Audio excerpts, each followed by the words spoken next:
Bueno, estos son mis posibles conflictos de interés y realmente cuando hablamos de la cirugía pseudofágica de la presbicia entran en juego 4 variables. El ojo del paciente, la lente que vamos a poder utilizar, el paciente y por supuesto también el cirujano.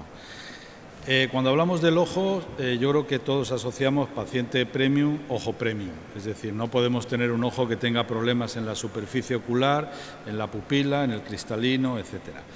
El problema es cómo determinamos esto. Desde luego el test de OSDI se ha mostrado totalmente insuficiente si no hacemos ninguna prueba objetiva de cómo está la película lagrimal, viendo la distorsión de Midas, pero sobre todo teniendo valores que podamos cuantificar como el tiempo de ruptura de la película lagrimal y también la posibilidad de saber qué cantidad de lágrima tiene ese paciente midiendo el menisco lagrimal. Lo de la osmolaridad ya es sabido, ya hay publicaciones donde realmente los pacientes hiperosmolares nos van a llevar errores en la queratometría y errores en el cálculo de la lente. Y aquí vemos, por ejemplo, como un mismo paciente, cuando se le calcula en una situación hiperosmolar, nos da una potencia para la lente de 20 dioptrías y hay un error cuando este paciente de una dioptría simplemente por el hecho de tratar esta hiperosmolaridad de la lágrima. En cuanto a la córnea, tenemos que tener en cuenta que lo que nosotros vamos a utilizar con una lente multifocal es una superficie multifocal. Hacer coincidir dos superficies multifocales y que además funcionen al unísono realmente es muy difícil y tenemos que saber la potencia dióptrica que tiene la córnea en su zona. Si tenemos una situación como esta, sería una buena indicación para una lente multifocal, pero si tenemos una córnea ya multifocal porque ha sido intervenida quirúrgicamente, como en este caso, realmente no sería una buena idea el poner una lente multifocal para hacerlas coincidir. Y uno de los factores que nos va a dar la posibilidad de una córnea multifocal o de una córnea con aberración es la cirugía refractiva corneal previa. Durante años se hablaba del número de dioptrías y se le preguntaba al paciente y se decía, bueno, por encima de 5 no es aconsejable una lente y por debajo de 4 sí que podíamos plantearnos una lente multifocal. Yo creo que este no es un buen criterio porque no necesariamente el número de dioptrías refleja lo que ha pasado en la córnea. Tenemos la posibilidad de determinar las aberraciones de alto orden y sabemos que con valores por debajo de 350 micras sí que podemos hacer el abordaje con una lente multifocal y con valores superiores es mucho más prudente no ir a esta opción.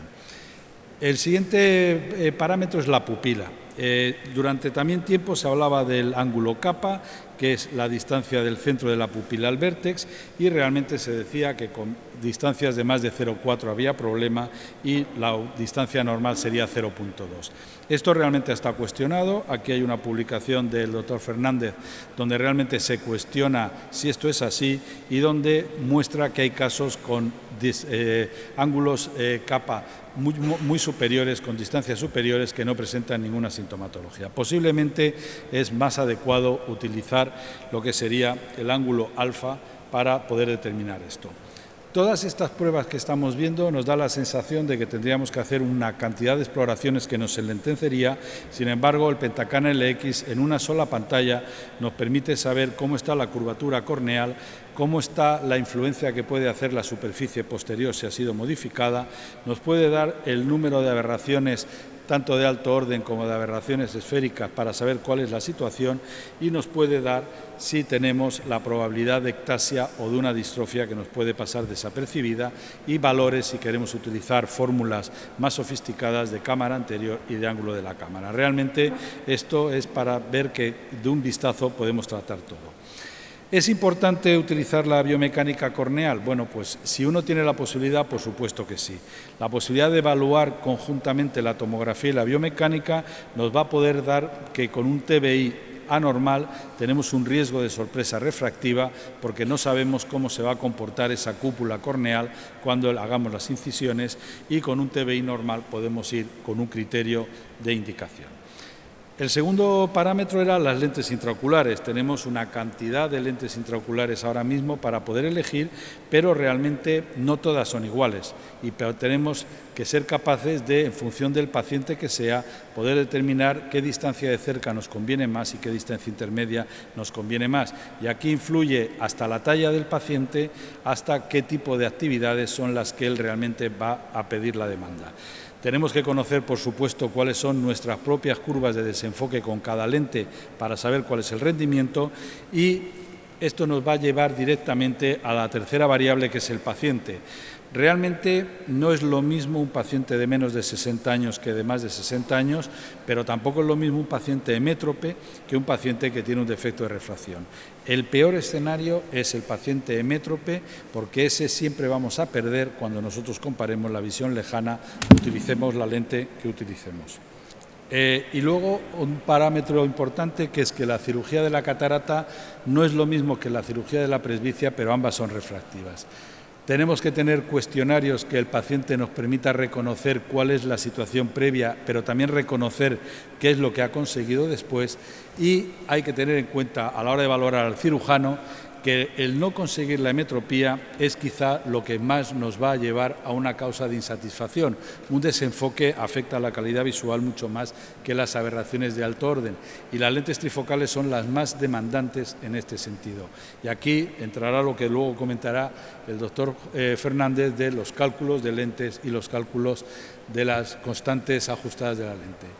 Pero esto no vale lo que nos dice las publicaciones de la casa. Cada cirujano tiene que saber qué es lo que pasa con sus fórmulas, y aquí tenemos una publicación de Warren Hill donde realmente dice que midamos como midamos, la propia fórmula nos va a llevar al menos a un 30% de errores, porque hay cosas que no se consideran, como la posición efectiva de la lente y otras variables.